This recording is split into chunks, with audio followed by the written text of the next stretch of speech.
कहानी जीवन का उद्देश्य श्री कृष्ण और भगवद गीता की दृष्टि से।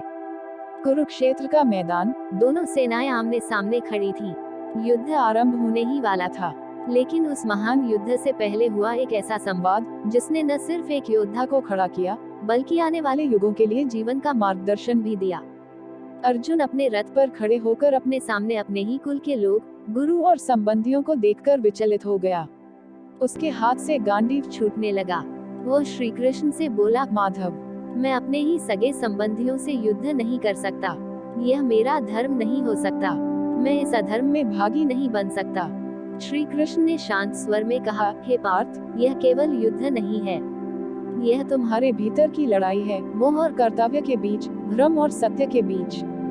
तुम जिसे मारना समझ रहे हो, वे कभी मरे ही नहीं। आत्मा न जन्म लेती है, न मरती है। वह केवल शरीर बदलती है, जैसे मनुष्य पुराने वस्त्रों को त्याग कर नए धारण करता है।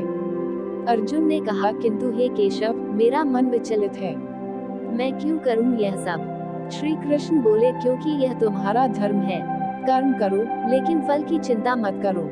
जब तुम अपने स्वार्थ और मोह को त्याग कर केवल अपने कर्तव्य के लिए कार्य करते हो, वही सच्चा योग है। तुम्हें यह समझना होगा अर्जुन, कि सच्चा युद्ध बाहर नहीं, भीतर होता है।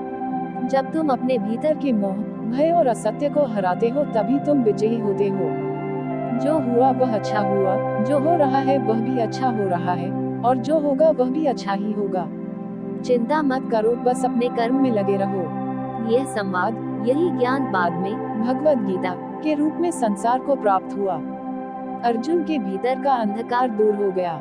वह अब भ्रमित योद्धा नहीं था, वह अब ज्ञान से प्रकाशित एक आत्मा था, जो जान गया था कि जीवन का उद्देश्य केवल जीतना नहीं, बल्कि धर्म, सत्य और कर्तव्य की राह पर अडिग रहना है।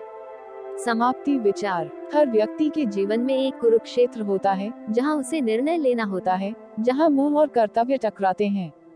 और जब रास्ता समझ नहीं आता, तब भीतर श्री कृष्ण की आवाज सुनो। वह गीता के रूप में आज भी हमारे साथ है।